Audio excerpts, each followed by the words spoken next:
ಗುತ್ತಿಗೆದಾರರು ಕೂಡ ನಿಮ್ಮ ಗುತ್ತಿಗೆದಾರರು ಕೇಳ ಗುತ್ತಿಗೆದಾರರು ಸ್ಟ್ರೈಕ್ ಮಾಡ್ತಕ್ಕಂಥದ್ದು ನ್ಯಾಯಸಮ್ಮತವಾಗಿ ಸ್ಟ್ರೈಕ್. ಪಾಪ 4 ವರ್ಷ 5 ವರ್ಷದಿಂದ ಅವರಿಗೆ ಹಣ ಪಾವತಿ ಆಗದೇ ಇರೋದರಿಂದ ಭಾಳಷ್ಟು ಸಂಕಷ್ಟದಲ್ಲಿದ್ದಾರೆ. ಉಪಮುಖ್ಯಮಂತ್ರಿಗಳು ಅವರಿಗೆ ಹೋಗಿ ಸಾಂತ್ವನ ಹೇಳಿದ್ದಾರೆ. ನಿಮ್ಮದು ಎಲ್ಲವನ್ನು ನಾವು 2 ವರ್ಷದಲ್ಲಿ ಕ್ಲಿಯರ್ ಮಾಡ್ತೀವಿ ಅಂತ ಹೇಳಿದರು. ಬೊಮ್ಮಾಯಿ ಅವರು ಬಿಟ್ಟು ಹೋಗುವಾಗ 32,000 ಕೋಟಿ ರೂಪಾಯಿ ಬಾಕಿ ಬಿಟ್ಟು ಹೋಗ್ಯಾರ. ಎಷ್ಟು? ಯಾರು ಮಾಡಿದ್ದು? ನೀವು ಹೇಳ್ತಾ ಇದ್ದೀರಿ. ಅದನ್ನ ಹೇಳಕತ್ತೀನಿ. 32,000 ಕೋಟಿ ಅವ್ರು ಮಾಡಿರೋ ಸಾಲ ಬಾಕಿ ಈಗ ನಾವು ಕೊಡ್ತಾ ಇದ್ದೀವಿ. ಹೊಸ ಹೆಚ್ಚು ಕಾರ್ಯಕ್ರಮ ತೊಗೊಳ್ಳದೇ ಇರೋದು ಕಾರಣ ಏನಂತಂದರೆ ಹಳೆ ಬಾಕಿಗಳನ್ನು ಪಾವತಿ ಆದಮೇಲೆ ಹೊಸ ತೊಗೋಬೇಕಂತೇಳಿ ನಮ್ಮದು ವರ್ಕ್ಸ್ ಸ್ಲೋ ಮಾಡ್ತಾಯಿದ್ವಿ. ರಾಜ್ಯದಲ್ಲಿ ಗುತ್ತಿಗೆ ಆದವರು ಯಾವ ಕೆಲಸ ಮಾಡ್ತಾ ಇಲ್ಲ, ಏನೂ ಇಲ್ಲ, ಎಲ್ಲ ಅರ್ಧಕ್ಕೆ ಮಟ್ಟಗೊಂಡಿದೆ.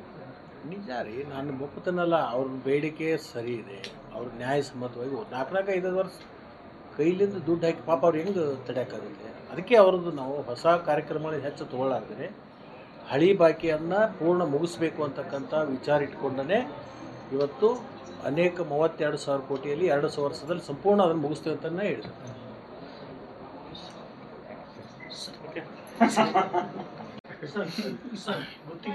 ಗುತ್ತಿಗೆದಾರರು ಕೂಡ ನಿಮ್ಮ ಗುತ್ತಿಗೆದಾರರು ಕೇಳ ಗುತ್ತಿಗೆದಾರರು ಸ್ಟ್ರೈಕ್ ಮಾಡ್ತಕ್ಕಂಥದ್ದು ನ್ಯಾಯಸಮ್ಮತವಾಗಿ ಸ್ಟ್ರೈಕ್.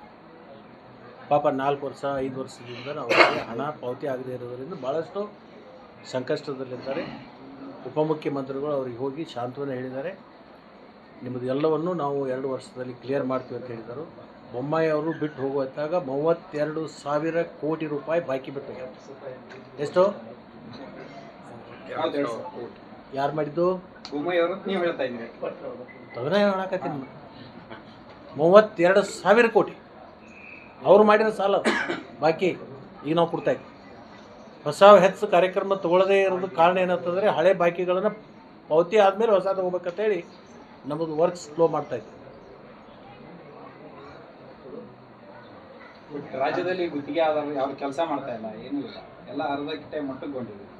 ನಿಜ ರೀ, ನಾನು ಒಪ್ಪುತ್ತೇನಲ್ಲ. ಅವ್ರ ಬೇಡಿಕೆ ಸರಿ ಇದೆ, ಅವ್ರ ನ್ಯಾಯಸಮ್ಮತವಾಗಿ 4-5 ವರ್ಷ ಕೈಲಿಂದ ದುಡ್ಡು ಹಾಕಿ ಪಾಪ ಅವ್ರು ಹೆಂಗೆ ತಡೆಯೋಕ್ಕಾಗುತ್ತೆ. ಅದಕ್ಕೆ ಅವ್ರದ್ದು ನಾವು ಹೊಸ ಕಾರ್ಯಕ್ರಮಗಳು ಹೆಚ್ಚು ತೊಗೊಳ್ಳಾರ್ದೇ ಹಳಿ ಬಾಕಿಯನ್ನು ಪೂರ್ಣ ಮುಗಿಸ್ಬೇಕು ಅಂತಕ್ಕಂಥ ವಿಚಾರ ಇಟ್ಕೊಂಡೇ ಇವತ್ತು ಅನೇಕ 32,000 ಕೋಟಿಯಲ್ಲಿ 2 ವರ್ಷದಲ್ಲಿ ಸಂಪೂರ್ಣ ಅದನ್ನು ಮುಗಿಸ್ತೇವೆ ಅಂತಲೇ ಹೇಳಿದ್ರು.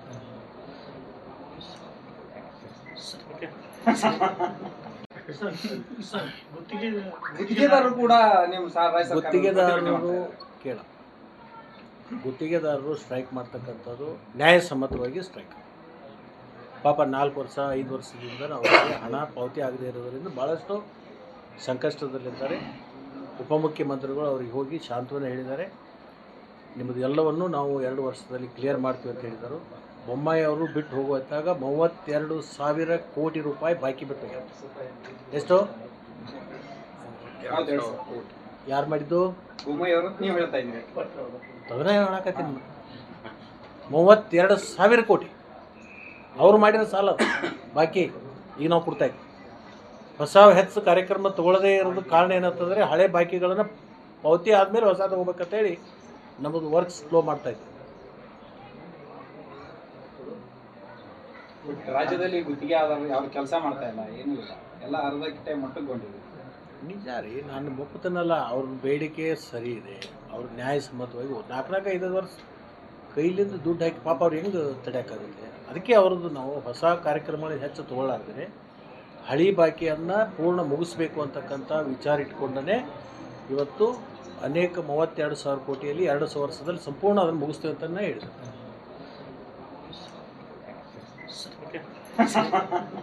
ಹೆಚ್ಚಿನ ವಿಡಿಯೋಗಳಿಗೆ ಪ್ರತಿಧ್ವನಿ ಯೂಟ್ಯೂಬ್ ಚಾನೆಲ್ ಸಬ್ಸ್ಕ್ರೈಬ್ ಮಾಡಿ, ಬೆಲ್ ಐಕಾನ್ ಕ್ಲಿಕ್ ಮಾಡಿ.